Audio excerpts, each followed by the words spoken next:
السلام عليكم خوتي. اليوم جبت لكم كذبة جديدة من كذبات الإعلام الجزائري.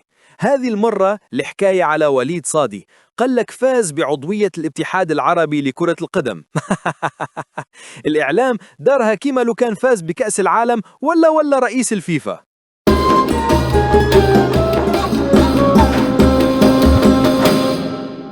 الحقيقة يا ناس ما كانش حتى فوز، صادي ما فازش لا بعضوية ولا بوالو. بصح الإعلام الجزائري يحب يعيش في فيلم ويخلي الشعب يتفرج بلا تذكرة. قال لك إنجاز تاريخي.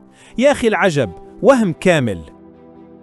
وزيد على هذا بداو يقارنوا وليد صادي مع فوزي القجع. يا خو القجع راهو اليوم سيد أفريقيا، عنده كلمة في الفيفا كاف، حتى في أوروبا الناس تحسب له حساب.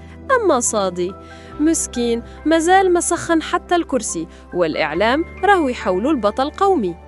المقارنة بين صادي والأقجع كما تقارن بين واحد يسوق دراجة صينية في الحومة وواحد يسوق فيراري في الفورمولا 1.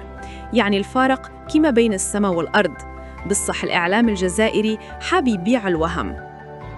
الإعلام الجزائري عنده ثلاثي مقدس: إذا المنتخب يخسر يقول لك الحكم ظلمنا، إذا ما وصلناش يقول لك المغرب دار لوبي ضدنا، وإذا ما كانش إنجاز يخترعوا إنجاز من تحت الطابلة. اليوم قال لك صادي عضو الاتحاد العربي، غدوة يقدروا يقولوا صادي عضو اتحاد كوكب المريخ. المهم لازم يلقاو حاجة يلهيو بها الشعب. المشكل مشي في صادي كشخص، المشكل في الإعلام اللي ديما يحاول يغطي الفشل بالكذب. الشعب محتاج أخبار صحيحة، مش أفلام تركية ولا قصص خيالية.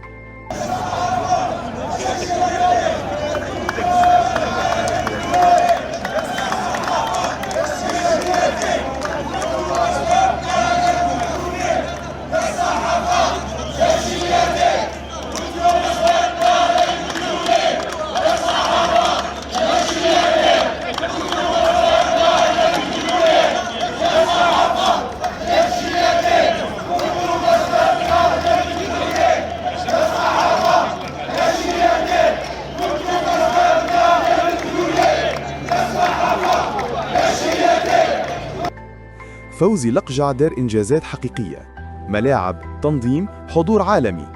صادي الإعلام فقط اللي أعطاه حجم أكبر منه. في الواقع راهو مازال بعيد بزاف باش يقارنوه بالأقجع. إذن خوتي، الإعلام الجزائري يقدر يكذب نهار ولا يومين، بصح في النهاية الحقيقة تبان.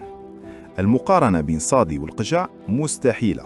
ما تصدقوش أي خبر يجي من عندهم بلا ما تتأكدوا، خاطر شراهي ديما حكاية مصنوعة باش يضحكوا على الشعب. وخلي نقولها باختصار: فوزي القجع يساوي سيد إفريقيا، وليد صادي يساوي عضو وهمي في فيلم الإعلام الجزائري. السؤال المطروح: ويش الصحفيين في الجزائر ما عندهم النيف على بلادهم؟ قولوا لنا رايكم في التعليقات. وإذا عجبكم الفيديو ما تنسوش تديروا لايك وتشتركوا في القناة وتفعلوا الجرس باش يوصلكم كل جديد. نشوفكم في فيديو آخر. سلام.